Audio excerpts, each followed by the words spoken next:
ಮಾಡಿಸ್ತಾ ಇದ್ರು. ಅದು ನಿಜದ ಅರ್ಥದಲ್ಲಿ ಒಂದು ರೀತಿ ಉತ್ಸವವೇ ಆಗಿರ್ತಿತ್ತು. ಯಾಕಂದರೆ ಇಡೀ ಊರಿನವ್ರು ಸೇರ್ತಿದ್ರು ಅಲ್ಲಿ.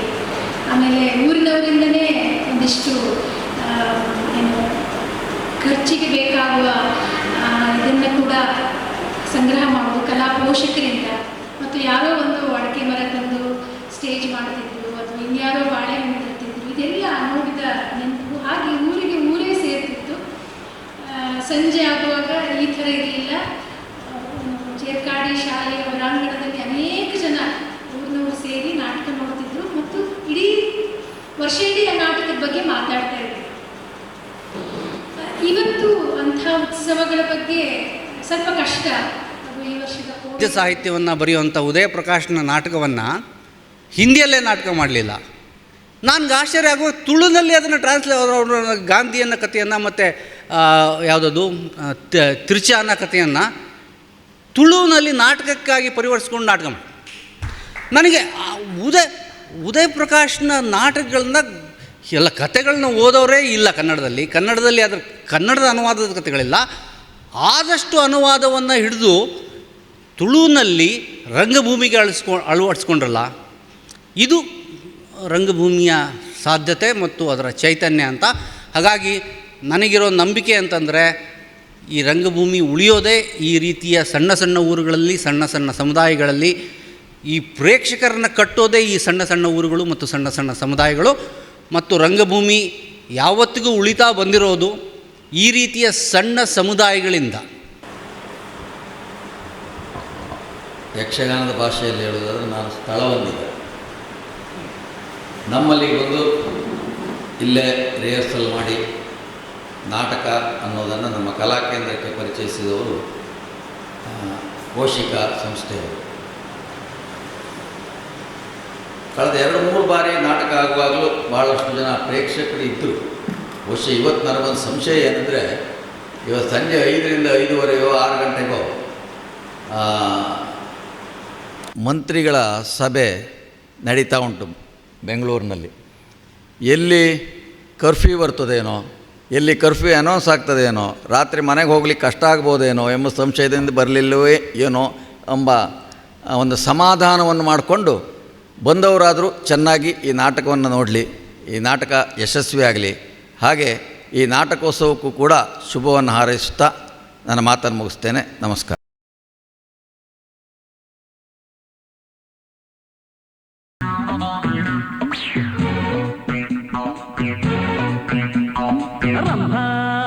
ಬೇಡ ಜಂಭ ಜಂಭ ಗಿಂಬ ಬೇಡ ರಂಭ.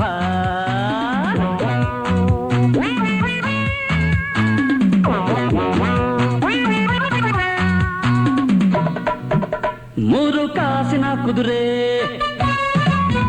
ಏರಿ ಬಂದವೋ ಚದುರೆ. ಜಂಭ ಮಾಡಬೇಡಮ್ಮ,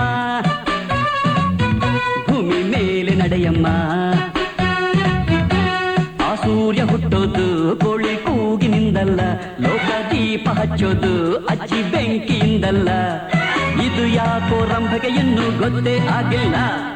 ರಂಭ ಬೇಡ ಜಂಭ ಜಂಭ ಗಿಂಬ ಬೇಡ ರಂಭ.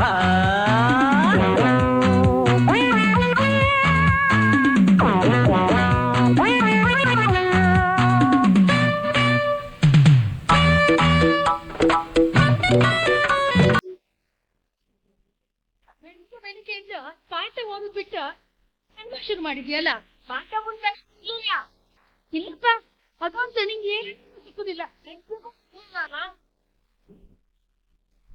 ದಿನ ಹೀಗೆ ಮಾಡ್ತಾ ಇತ್ತಂದ್ರೆ ಪಾಸ್ ಆಗಿ ಮುಂದ್ಕೋಬಹುದು. ಯಾವಾಗ ನೀನ ಪಾಠ ಜೀವನದಲ್ಲಿ ಇದೆಯಾ? ಮತ್ತೆ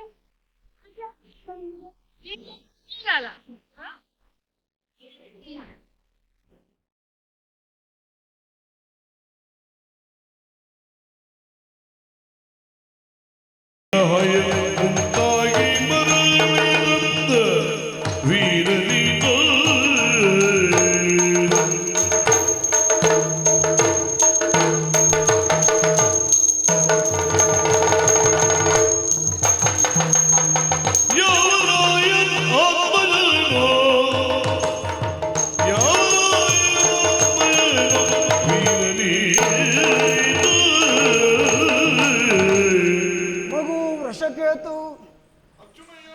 ಪ್ರದ್ಯುಮ್ನ ನೋಡಿದರು ವಿಭ್ರಮೆ ಯಾವ ಕಾಲದಲ್ಲಿ ಉಂಟಾಗುವುದು? ಅನಿರೀಕ್ಷಿತವಾದಂಥ ಒಂದು ಘಟನೆ ಉಂಟಾದಾಗ ಭ್ರಮೆ ವಿಭ್ರಮೆ ಎನ್ನುವುದು ಮೂಡುತ್ತದೆ. ನಾವು ಭಾವಿಸಿದ್ದೇನು, ಈ ಮಣಿಪುರದ ಅರಸು ಬಬ್ರುವಾಹನ ಎನ್ನುವ ನಮ್ಮ ಕುದುರೆಯನ್ನು ಕಟ್ಟಿದ್ದಾನೆ, ಮಾತ್ರ ಅಲ್ಲ ಯುದ್ಧಕ್ಕೆ ಸನ್ನದ್ಧನಾಗಿದ್ದಾನೆ ಎನ್ನುವಂಥ ವರ್ತಮಾನವನ್ನು ಕೇಳಿ ತಿಳಿದಾಗ ಪ್ರಾಯಶಃ ಇನ್ನೊಂದು ಸ್ವಲ್ಪ ಹೊತ್ತಿನಲ್ಲಿ ಯುದ್ಧ ಪ್ರಾರಂಭವಾಗ್ತದೆ. ಆ ಸಿದ್ಧತೆಯಲ್ಲಿ ಸನ್ನಾಹದಲ್ಲಿ ನಾವಿದ್ರೆ ಇದ್ದಕ್ಕಿದ್ದಾಗೆ ಜಯ ಘೋಷ ಮೊಳಗುತ್ತಾ ಇತ್ತು. ಅನೇಕ ನಾರಿಯರು ಕಲಶಗನ್ನಡಿಯನ್ನು ಹಿಡಿದು ಮುಂದಾಗಿ ಬಂದರು. ಹಿಂದಿನಿಂದ ರಥವೂ ಬಂತು, ಅನತಿ ದೂರದಲ್ಲಿ ನಿಲ್ಲಲ್ಪಟ್ಟಿತು. ರಥದಿಂದ ಈ ವ್ಯಕ್ತಿ ಕೈ ಮುಗಿದುಕೊಂಡು ಇಳಿದು ಮುಂದಾಗಿ ಬಂದ. ಅವನ ಹಿಂದೆ ಮುತ್ತು ರತ್ನ ವಜ್ರ ವೈಢೂರ್ಯಗಳನ್ನು ಹೊತ್ತು ತಂದಿರುವಂತಹ ಅನೇಕ ಸೈನಿಕರು, ವಯೋವೃದ್ಧನಾಗಿರುವಂತಹ ಮಂತ್ರಿ,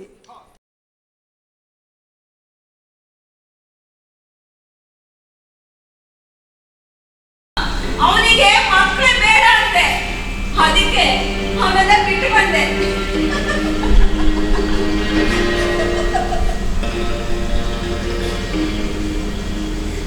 ಇಲ್ಲಿಗೆ ಯಾರಿದ್ದಾರಮ್ಮ?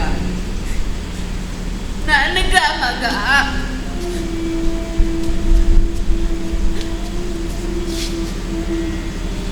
ಎಲ್ರಿಗೂ ದೇವರೇ ಅಲ್ವಾ ಮಗ? ನೀವೆಲ್ಲರೂ ದುಡ್ಡೇ ದೇವ್ರು ಅಂತ ಬದುಕದ್ರಿ, ಅದು ಎಂತ ದೇವ್ರು ಅಂತ ತೋರಿಸ್ಕೊಡ್ತಿದೆ.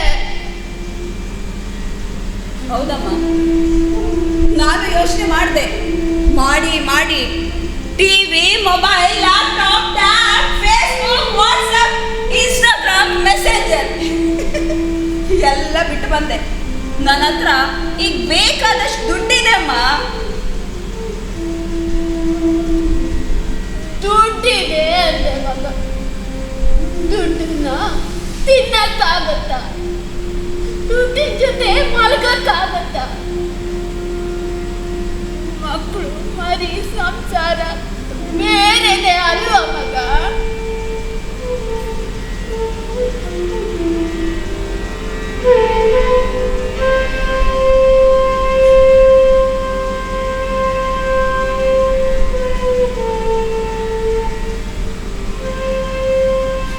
ಅಮ್ಮ ಸಾಕಮ್ಮ, ಈ ದುಡ್ಡಿನ ಜೀವನನೇ ಸಾಕು.